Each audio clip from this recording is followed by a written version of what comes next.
Greetings, friends and strangers alike. Welcome, one and all. I am your friendly woodland elf, and welcome back to Final Fantasy VII. So this is going to be a little different. This is actually post-commentated. The first time I've ever done this. It's very weird for me.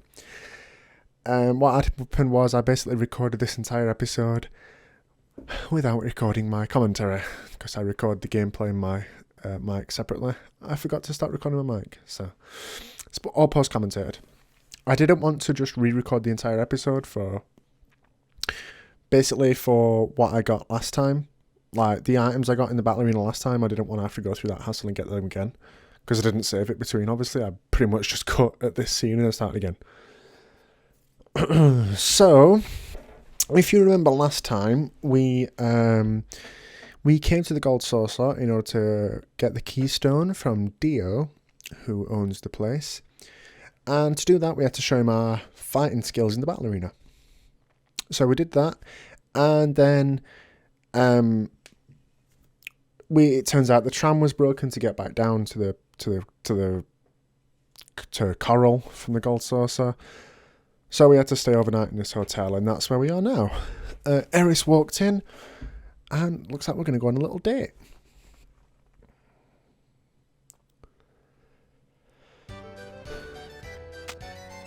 Yeah, so at this point in the game, you're kind of trapped in the hotel, you're not knowing what to do, and then Aeris comes in, or, well, it's not always Aeris that will come into your room. There are a possible 4 characters that will come on this date with you, but I'll talk about that a little bit later on.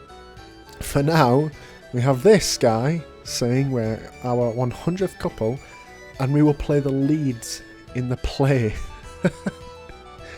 I mean, just that's how ridiculous is that, right? You just pull in 2 strangers off the street to come and play the lead parts in your play, so they've kind of got to be good. You kind of can't fuck it up.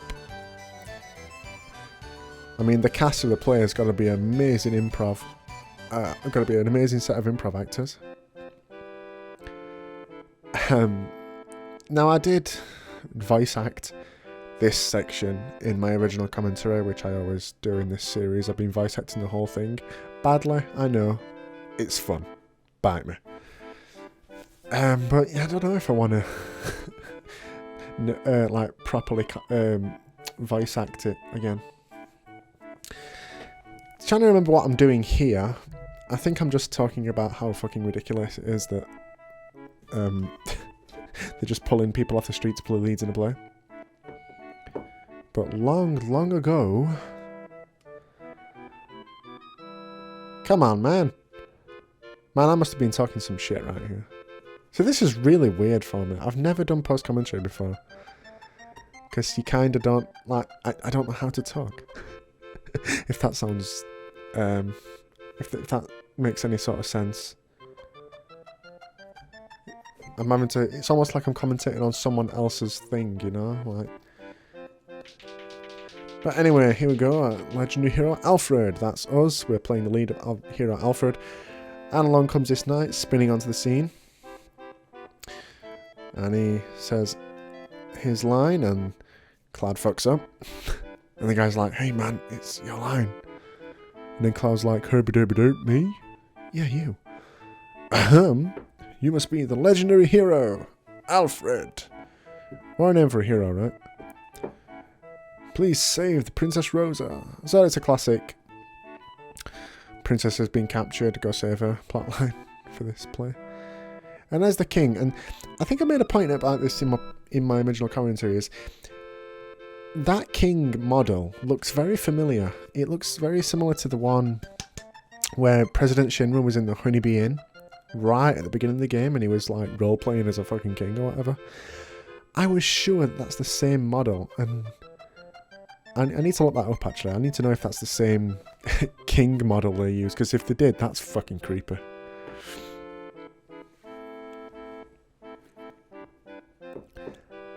As we can't beat the evil dragon king now, we need help from either a knight or Merlin the wizard there. And I come to the conclusion that a knight wouldn't be that good against a dragon because it's just a guy with a sword and a shield, whereas a wizard would know some AoE. So I talk to the wizard. I'm the great wizard Vorman. What do you wish to know? I want to know how to fuck your mama. Yep, oh, and here we go. This is a point where you can fuck up the play. You do get that option. It tells you as you come in, you can play the play however you want. And the actors will cover up for you. And you pretty much can play whatever you want. You get the same sort of choice when you talk to the knight. He asks you what you want help with, and it's like to defeat the evil dragon king or defeat the king or something. Either option leads you to this bit of dialogue where EDK comes in and he's like, "What the fuck you ignoring me, boy? Kick your ass, boy. I won't ignore EDK." I love that he's called EDK rather than his like name, which is Valvados. Yeah, EDK. You captured the princess just to lure us out, huh? Oh man, you're gonna get your ass kicked. Somebody gonna get their ass kicked. And then Aeris delivers her line and she's like, "Was that good?" "Who is your enemy? Say it!" And here I choose to purposely fuck the play again. By saying, "That night, he's my enemy." and the actors are just like, "Oh, come on now. Just quit fucking up." And Aeris gets all mad that we're fucking up the play. Now I'm getting mad. She runs over and gives us a hell of a bitch slap. That's one fucking hell of an arm she's got there. Knocks us flat on her ass. And EDK is just all, "What the fuck, man? I'm the big bad sat here ignoring me." And then Aeris is just like, "I'm kick your ass," and just Hadokens him off the fucking screen. Dragon punch straight off the screen. And then Rita covers up by going, "New hero Rosa. Happily ever after. Yay." I love this scene in the game. It's just so ridiculous. And it's just brilliant how you can just fuck it up so spectacularly. With no consequence, by the way. It doesn't matter if you play that straight or not. I don't think you get any sort of reward. Aeris is just all, "That was fun." Sure, Aeris. Whatever. So now you have to take the gondola ride. You don't actually get control of Cloud during this entire thing. It's scripted that you do this. That you go to the play and now you go in the gondola. And the gondola is pretty much what you'd expect from the date, I suppose. Like, a real life date would be, I guess, you go see a play rather than play in a fucking play. And then you go on a nice gondola ride. And I made a point of saying I think this scene will look fantastic in the PS4 remake. Because there are some great little sort of cutscenes you see. And you might see Cloud kind of fucking around there. You can control Cloud.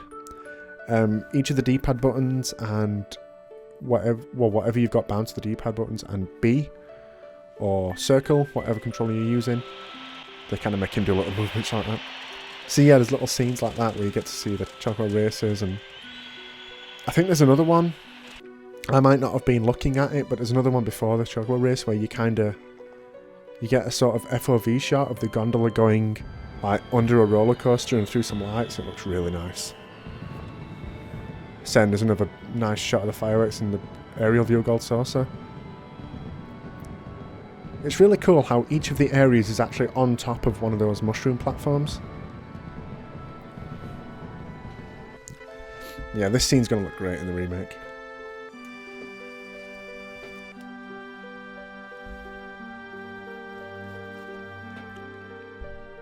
And now Aeris starts going off about how Cloud reminds her of her ex-boyfriend. We've seen this, well, we've heard of this before. Way back in Midgar, when you're in the playground, she mentions something about her ex-boyfriend being in Soldier. And then when you go to Gongaga, some guys mention a man and a woman mention their son in Soldier, and Cloud doesn't know who he is. That's the guy who Aeris is talking about here. But yeah, Aeris is sort of weirded out by the fact that this total stranger, Cloud, he acts so similar to her ex-boyfriend. Like, they don't look alike, but everything, personality, attitude, the very way they even walk is the same, and it just freaks her out. She's very curious, like, and she even says there she wants to meet Cloud, and Cloud's like, well, I'm not here. She's like, no, I want to meet you. And that's kind of interesting, that she sort of thinks there's more to Cloud, that he's not really the person he's acting like, I suppose. But that's a lot of deep shit that we get into much later in the game.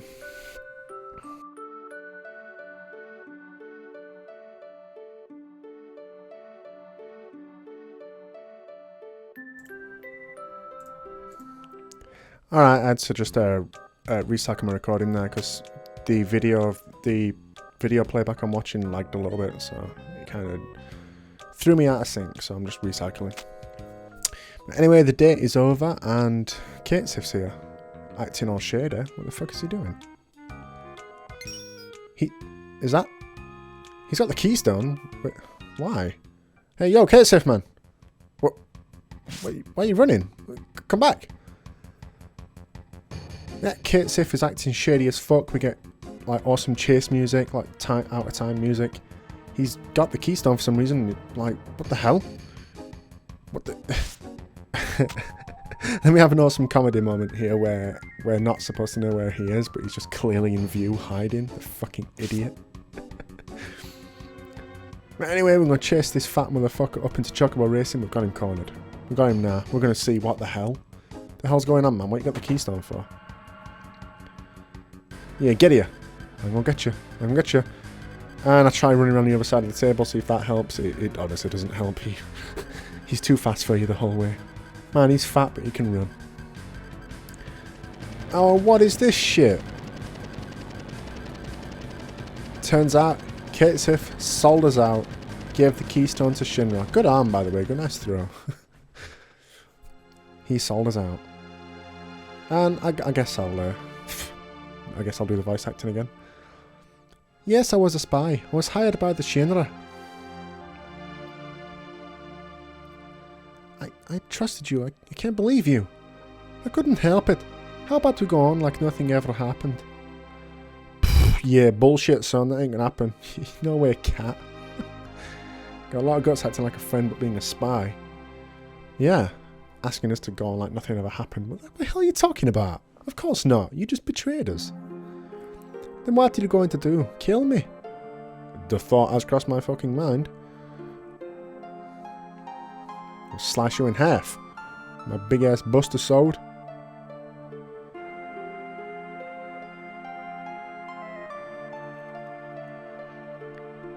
You'd just be wasting your time if you tried. This body's just a toy anyway.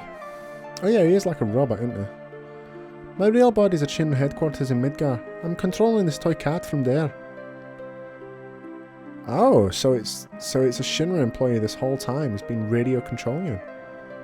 Oh, I can't tell you my name. I'm not getting anywhere here. Talking won't do any good, so can't we just continue our journey? No. Cloud's like, are you for real? Alright, yes, I'm a Shinra employee. But we're not entirely enemies. Something bothers me. I think it's your way of life. You don't get paid, you don't get praised, yet you still risk your lives, continue on your journey. Seeing that makes me... It just makes me think about my life. I don't think I'd feel too good if things ended the way they are now. I don't give a fuck, cat, you just stole from me. Aeris is like, yeah, whatever. And Cloud's all, wants a spy, always a spy. Yeah, we can't... How can we continue on with him? Just... How? How are we supposed to? What, are you going to make us continue on with you? That's bullshit. We ain't going to do that. Just as I thought, talking won't make a big difference. But I prepared something in case this happened. Why don't you listen to this? Papa, Tifa. Oh. Oh, you low motherfucker. He's Got Marlene. Hey, it's the flower lady, flower lady. So you have to do as I say. Oh, that motherfucker took Marlene hostage. He didn't want to do this, using dirty tricks and taking hostages. But this is how it is, no compromises. So why don't we go on as we did? And the smug prick walks off. Tomorrow's the Temple of the Ancients, right? I know where it is, I'll tell you later. We'll get there after the Shinra, but you'll have to deal with that. Yep, we're stuck. And Aeris wonders that if they got Marlene, what happened to her mum? Because of course, we left Marlene with Aeris's, I guess foster mum would be the appropriate term there. Her mum, Elmira. So maybe they kidnap her too.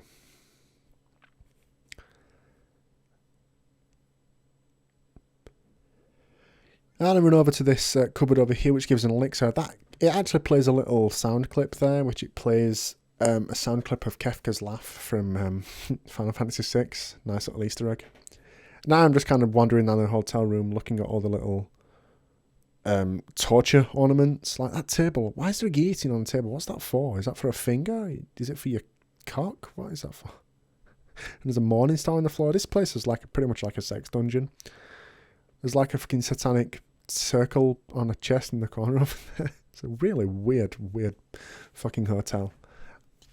Seems like they're taking the haunted house theme a bit too far with the sex dungeon hotel rooms. The big fucking sword, whatever that is on this wall there. So yeah, in light of that, we just got betrayed by Cait Sith. That's another thing I was talking about. I remember in this point is there's been a few points in the game where Shinra have caught up to us and we don't really understand how they could have known we were there. It was Cait Sith this whole time, feeding them information. There's actually a piece of dialogue in Gongaga where the Turks show up and your party are like, how the fuck could they have got us here?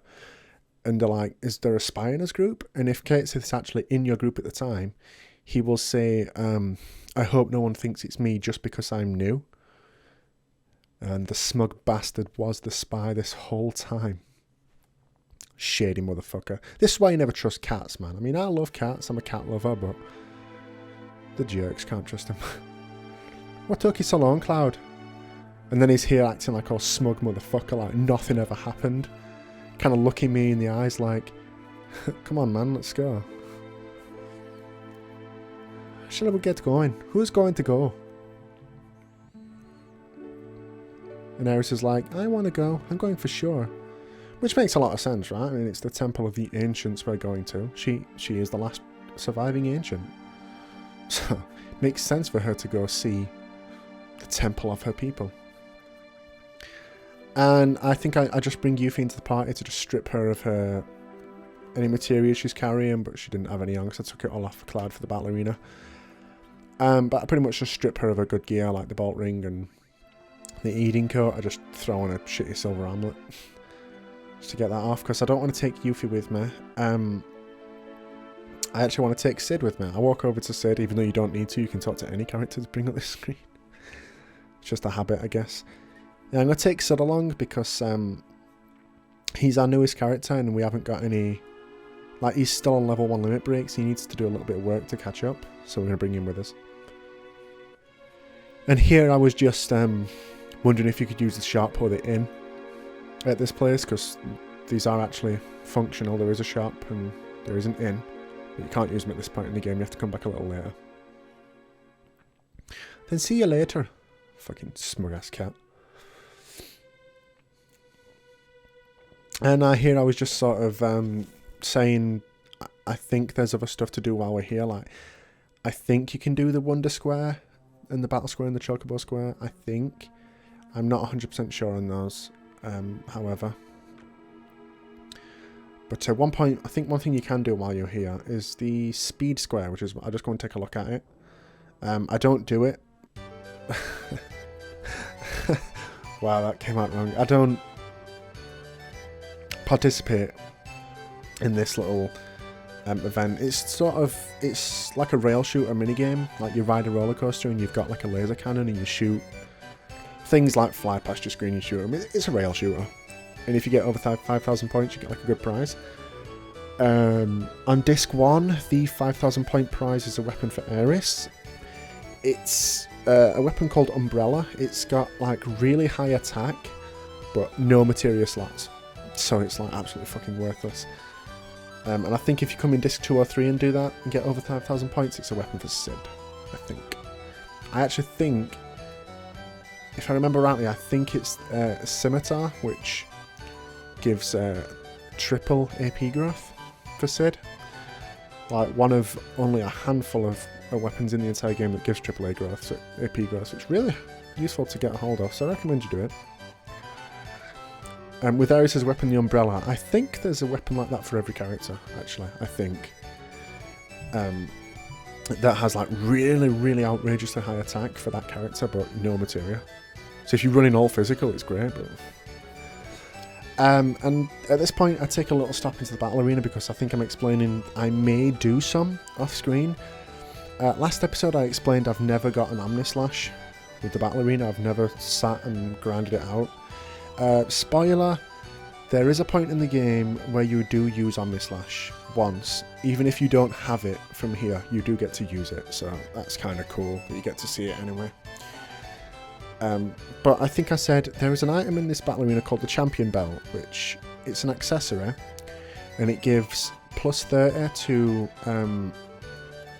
Vitality and plus 30 to Strength. So it's a really solid item, amazing item if you're running a physical character, which I do like to do. I like to run one physical character. So I was saying I may do some off-screen in the battle arena to get that item. I can't remember how many points it is, but I may get it, I may not. It's not essential, but it is a great item to have. And there I went to save and got trolled by the save point demanding GP.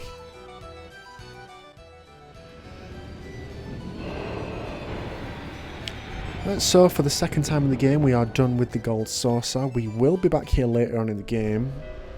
I'm not actually sure if the plot brings you back here again. You will be back here later in the game anyway, because you'll want to do something to do with chocobos. But I'm not too sure if the plot ever brings you back here. I think it might do at one point. But yeah.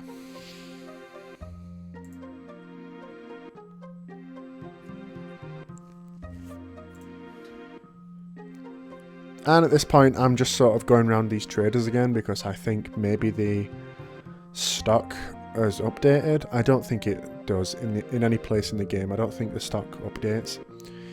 You'd think it would, right? You think it makes sense if it would.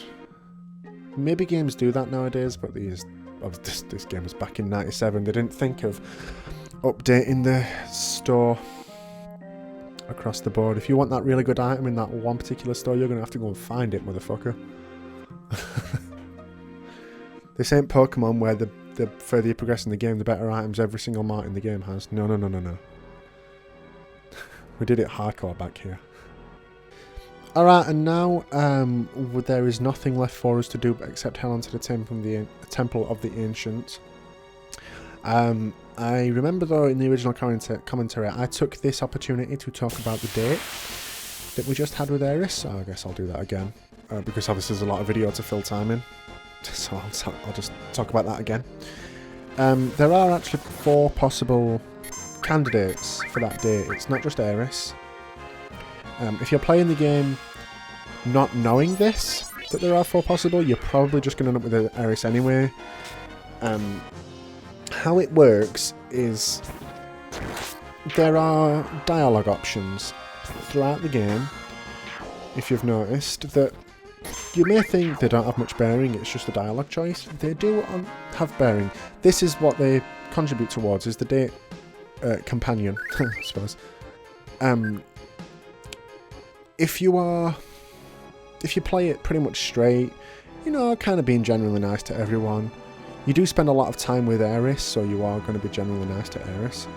Then you'll end up with Aeris in the day at night. If you can be a dick to Aeris, you can just shun her slag her off to other people, big up other people while she's around, anything like that. If you do that, more than likely you're going to end up with Tifa as a date companion.